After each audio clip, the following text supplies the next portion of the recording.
이제 사람들이 많이 놓치는 것 중에 하나가 이제 도로명. 도로명 꼭 알고 계시는 게 좋습니다. 물론 경찰이 리포트 쓸 때 이 위치가 어딘지에 대한 걸 쓰긴 쓰는데 본인이 제대로 알고 있는 게 제일 중요해요. 또 그리고 자동차 상태에 따라서 견인을 해가야 될 수도 있어요. 경찰이 불러줄 수도 있고 아니면은 본인이 아는 뭐 바디샵이나 이런 데 있으면은 그쪽에다 문의해서 나 이런 사고가 났는데 토잉이 필요하다 그러면 오히려 제일 좋은 거는 본인이 아는 곳으로 보내는 게 좋아요. 그래서 그쪽에다 전화하면은 그쪽에서 또 연락을 해서 토잉카를 보내줘요. 네. 한국 같은 경우에는 교통사고 나면은 경찰보다 토잉카가 먼저 오잖아요. 그렇죠. 예. 앰뷸런스보다 토잉카가 먼저 와요. 네, 근데 여기는 앰뷸런스와 소방차가 먼저 오고. 예. 일단 앰뷸런스 오면은 소방차도 와요. 그것 좀 얘기해 주세요. 사설이지만 네. 네. 저는 사고 났을 때 제가 사고 났을 때 그 어르신들 두 분을 태우고 있었거든요. 근데 이제 두 분이 너무 놀라셔가지고 경찰이 앰뷸런스 필요하냐고 물어봤더니 너무 놀라가지고 이제 어르신 이러고 있으니까 앰뷸런스 이렇게 불렀어요. 이렇게 막 불렀는데 오는데 저 멀리서 우와 하면서 이게 막 엄청 시끄러워요. 그래서 막 도로 이제 막 모세의 기적처럼 이제 도로가 막 열리고 오는데 앰뷸런스 오기 전에 소방차가 먼저 오더라고요. 그래서 저는 저 소방차에서 몇 명이 내릴까 했는데 한 10명 넘게 내리는데 네, 완전 무장을 해가지고 도끼까지 들고 뛰어 내려오는 거예요. 막 산소통이랑 막 뭐 장비 막 이러고 막 와가지고 괜찮냐고 그러면서 막 그러는데 할머니가 더 놀랬어요. 그것 때문에. 그러고 앰뷸런스가 좀 더 늦게 와가지고 이제 모시고 갔어요.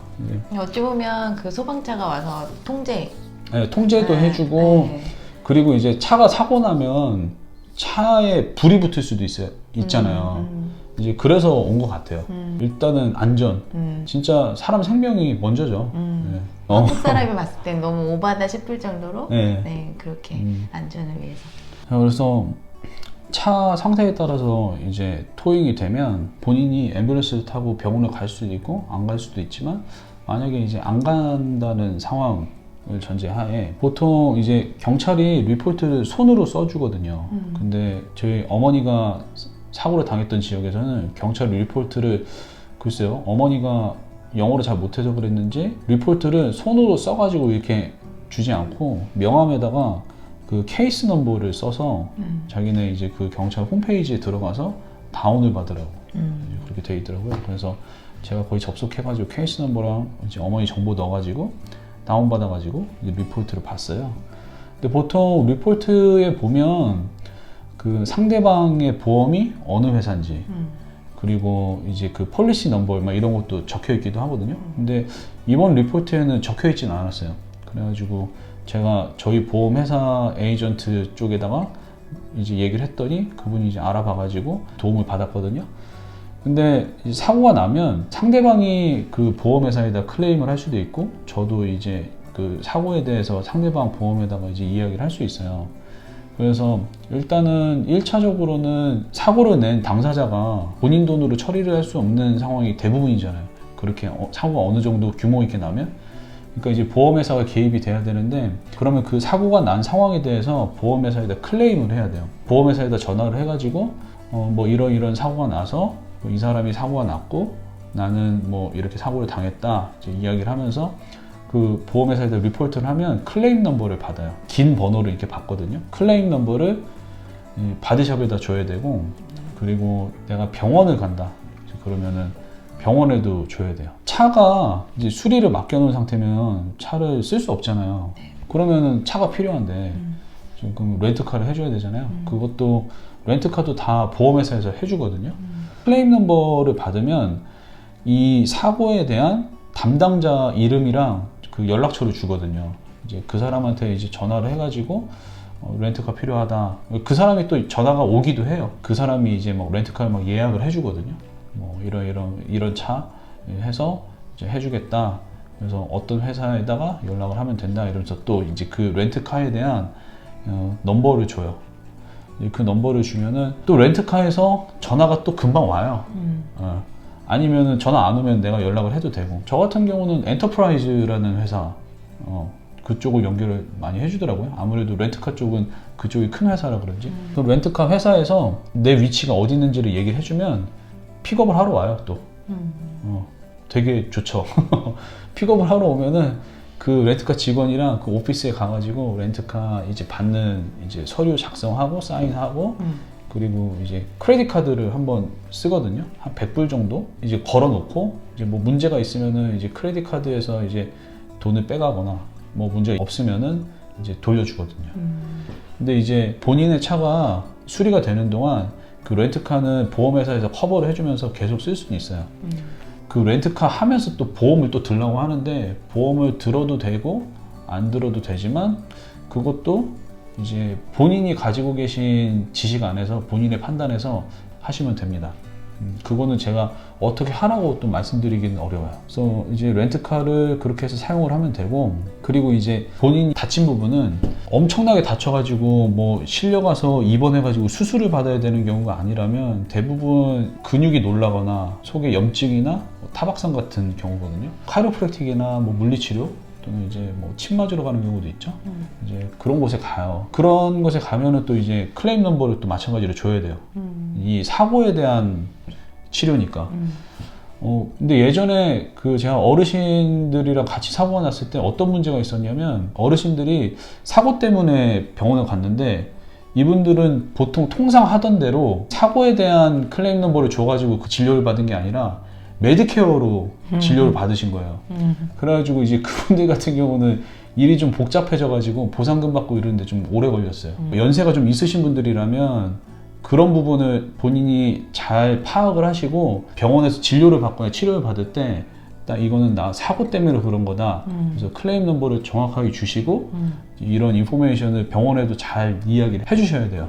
여튼 사고가 나면 보통 보상금이 나오는 거는 자동차가 부서져가지고 그 수리비 때문에 보상금이 나오는 것보다도 병원에서 치료를 받는 부분 때문에 보상금이 많이 나오거든요. 근데 이 부분에 대해서는 어떻게 무조건 이렇게 해야 된다 이렇게 제가 말씀드리기는 어려운데 그렇다 보니까 어떤 분들은 이거 진짜 완전 다 뽑아 먹으려고 병원 진짜 최대한 많이 가고 뭐 여튼 엄청 많이 하고 이제 그런 분들도 있어요. 사고 때문에 아픈 게 아닌데 뭐 다른 치료를 더 받기도 하고 이런 부분이 있는데 그거는 이제 본인의 생각과 그런 선택에 맡겨야 하고요. 근데 제 입장에서는 좀 이제 권해드리고 싶은 거는 사고가 나서 정말 이제 아픈 부분이 있으면 그 부분에 대한 거는 꼭 치료를 잘 받으셔야죠. 그쵸, 자기 손해죠.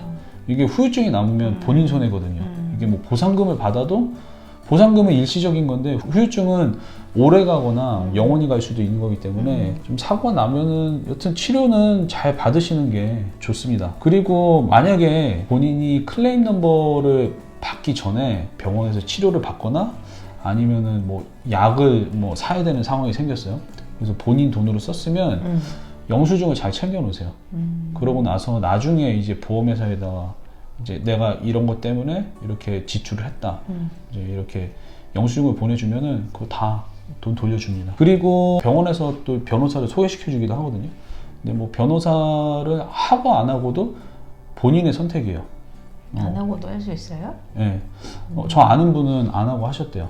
저한테 드럼 레슨 받는 분이 이야기를 많이 해주셨는데 이렇게 되게 똑똑하신 분인 것 같아요. 그래서 안 하고 본인이 이제 치료랑 이런 거 잘 받으시고 이제 뭐 보상금도 받을 만큼 잘 받으셨다 그러더라고요. 근데 저 같은 경우는 그냥 변호사 선임하긴 해요. 너무 바쁘고 이제 거기에다 신경 쓸 겨를이 없고 물론 해보면은 할 수도 있긴 할 것 같아요. 뭐 아시잖아요. 저 하면 하잖아요. 또 네, 하면 할 수 있겠는데 그 시간과 에너지가 거기에 쓰는 것보다 일단 이게 변호사를 선임하고 안 하고는 본인의 선택이에요.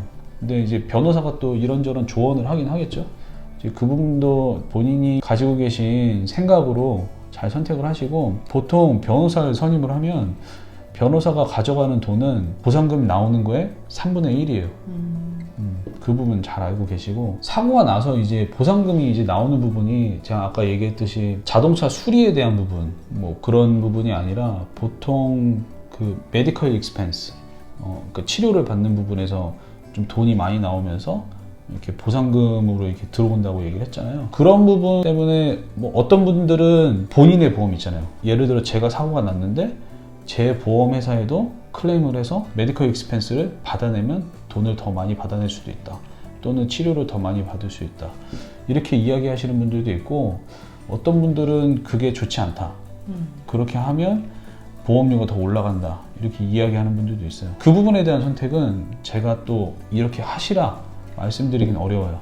이제 본인이 잘 알아보시고 잘 결정을 하시기 바랍니다. 뭐 어떤 부분은 좀 제가 본인이 선택하세요 이렇게 이야기하긴 했는데 이거는 진짜 제가 앞에도 제가 말씀드렸다시피 사고 상황과 본인의 상황이 너무 달라요. 뭐 수십만 개의 케이스가 있을 거 아니에요. 너무나 다양한 케이스가. 그렇기 때문에 제가 모든 거를 딱딱딱 이렇게 찝어줄 수는 없지만 제가 이렇게 사고를 당한다면 행동하는 매뉴얼은 보통 한 이 정도 돼요. 제가 또 다시 한번 말씀드리지만 경미한 사고라면 합리적인 선에서 합의를 보세요. 본인이 사고를 당해도 그렇고 사고를 내면은 합의가 되면 제일 좋겠죠. 여튼 본인이 사고를 당하면 한국인들의 좋은 모습을 보여주시기 바랍니다. 그리고 또 제가 누차 말씀드리지만 제가 말씀드리는 이 교통사고 처리 방법이 100% 이렇다라고 할 수 없어요. 영상을 보시는 분들 중에는 이렇게 하면 더 좋은데? 또는 이제 제가 말씀드린 게 본인의 생각과 다를 수도 있고 뭐 제가 부족한 부분이 있을 수도 있죠. 이제 그런 부분이 있으면 아래 댓글로 말씀해 주세요. 저도 그렇게 또 배우면 좋고. 아무튼 미국 생활 하는데 사고가 나면 안 되지만 보통 미국 생활 할 때 사고가 나면 이렇게 민키님 같은 어떻게 해야 되지 하고 이제 패닉 상태에 빠지잖아요. 그죠? 어찌 해야 될지 모르겠고 일단 남편한테 전화하잖아요. 남편한테 전화하는 것도 중요한데 제가 앞에 말씀드린 사고 상황을 파악을 잘 하시고 증거를 잘 남겨놓으시고 그게 먼저입니다. 이제 그래서 제가 말씀드린 부분 잘 생각하시고 여튼 사고 상황을 파악하고 이런 부분은 진짜 모든 사고에 다 통용되는 거니까 그런 거는 잘 유념해 주시길 바라고 그리고 또 미국 생활 하시면서 진짜 운전할 일이 되게 많잖아요. 모두 안전운전 하시고 행복한 이민 생활 되시길 바랍니다. 저 혼자 얘기했네요. 처리는 혼자 하시기 때문에. 그리고 여기 또 그림이 바뀌었죠. 이거 저희가 그림 바뀌고 처음 영상 찍는데 이 그림은 또 이 감독님이 또 갖다 주셨어요. 그림이 그 전에 본인이 가져오셨던 그림이 너무 작다면 이번엔 사모님이 그리셨어요. 두 분 다 진짜 대단하세요. 근데 이게 그림 보시면 아시겠지만 그 두 분이 그림 그리는 스타일이 되게 달라요. 그리고 여기 장소는 여기서 되게 가까운 곳이에요. 본 것 같아요. 여기 중앙동 센터빌. 여기 롯데마트 근처에 이제 아파트 있는 곳이거든요. 저희가. 그래서 감독님이 이게 그림 이렇게 딱 갖다 주시면서 저한테 그러더라고요. 여기 센터빌에 이렇게 가까운 곳에 이런 멋진 곳이 있어요. 이러면서 주시더라고요. 주신 건 아니고 빌려주셨습니다. 협찬해 주셨습니다. 여튼 감독님 또 감사합니다. 사모님께서 감사드리고 항상 도와주셔서 오늘 저희 영상이 여러분들 미국 생활하시는데 도움이 되셨다면 구독과 좋아요 꼭 눌러주시고 저희 다음 영상도 꼭 기대해 주시길 바랍니다. 그리고 오늘 현재 영상 찍고 있는 상황이 크리스마스 이브 지금 또 새벽에 애들 재우고 민키님 진짜 오늘 힘들었어요.